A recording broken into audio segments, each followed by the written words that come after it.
Hello friends, you're welcome to my complete Java course. In today's video lecture, we are going to learn what is Java and what is the features of Java.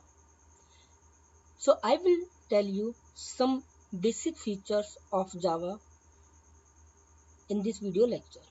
So let's start. What is the basic features of Java? So what is Java and features of Java? What is Java? Java is a programming language which invented by James Gosling in 1995 and become a core component of the Java platform, which is developed by Sun Microsystem Incorporation and now by Oracle Incorporation. Today, Java is one of the most popular computer programming language and computing platforms. Java is everywhere on the personal computers, enterprise servers, supercomputers, mobile phones, and embedded devices.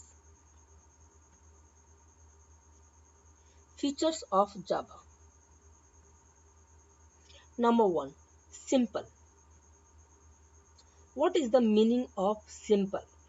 Java is a very easy to learn and its syntax is simply clean and easy to understand.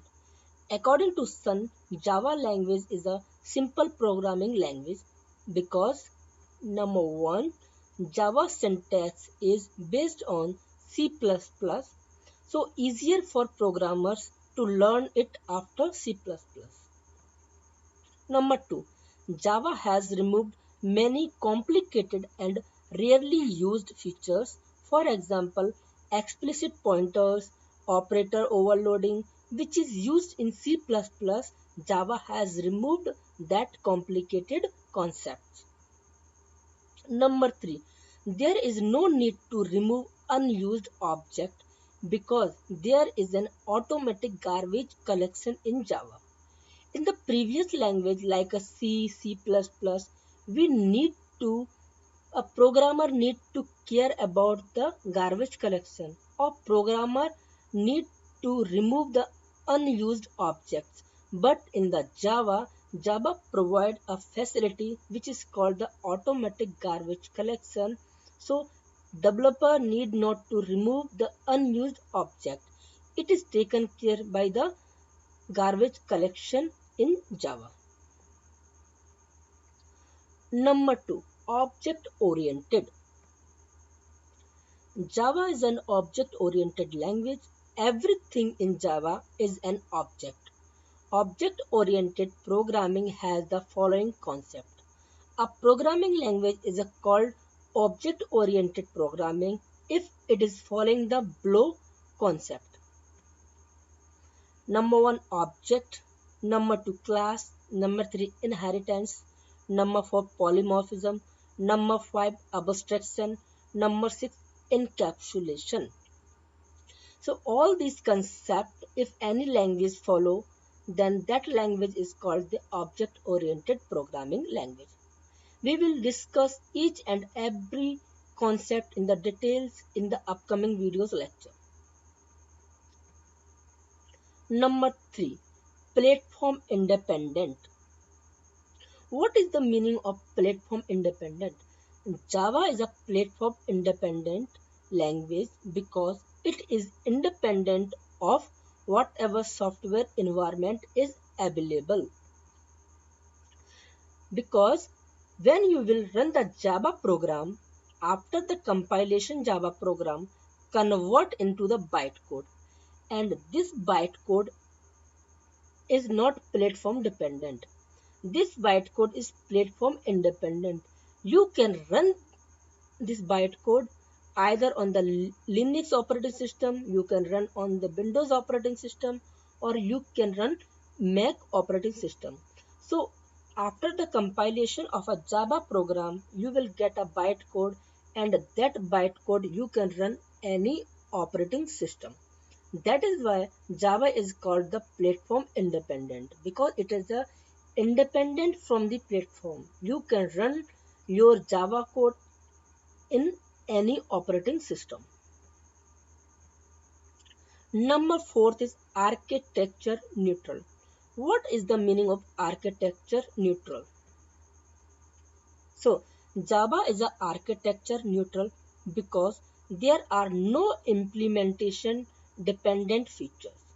For example, the size of primitive types is fixed. In C programming, int data type occupies 2 bytes of memory.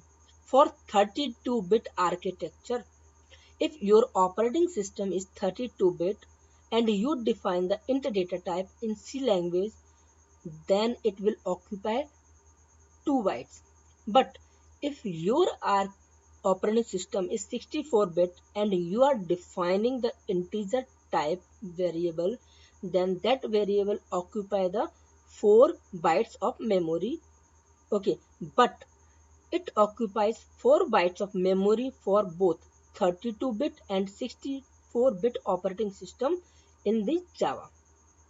If your system or your operating system is using 32-bit or 42-bit, or sorry, 32-bit and 64-bit, for the every operating system in Java, it's occupy only the 4 bytes for the integer type. So that is called the architecture neutral. So it is not a dependent on the architecture. Number 5 is called robust. Why Java is called the robust programming language? Number 1, robust simply means strong. Java is a robust because number 1, it uses strong memory management. Number 2, there is a lack of pointers that avoids security problems. In the Java, we have removed the pointers concept which was in the C++ language because the pointers create a security problem. Number 3, there is an automatic garbage collection in Java which runs on the Java virtual machine to get rid of objects which are not being used by a Java application anymore. In the C and C++, if your application is not using any object, then it is the responsibility of the developer to find that or write the code in such a way that if your object is not being used by the application, so it should be removed. But in the Java, that is not the responsibility of the programmer, it is the responsibility of the garbage collection in the Java. So garbage collection find the object they are not used by the application, and then garbage collector remove that objects from the application. So your application run smoothly because now there is not a problem for the memory. Number 4 is there are exception handling and the type checking mechanism in Java. All these points make Java robust. Number 6 is portable. What is the meaning is portable? Java is a portable programming language because we can write code in one platform like a Windows, and we can run the same program in the different platform like a Linux. So we can say Java is a portable language. In simple way, we can develop Java application somewhere and we can run Java application anywhere. Next point is high performance. Java is a high performance programming language. Number 8 is secure. Java is a secured programming language. Number 9 is distributed. Java is used for develop the distributed applications. Number 10 is multi-threaded. Java is the multi-threaded programming language. Number 11, dynamic. Java is a dynamic programming language. So friends, thank you for watching this video lecture. In this video lecture, we learned the basic features of Java programming language. In the next video lecture, we will learn new things in Java. Till then, bye.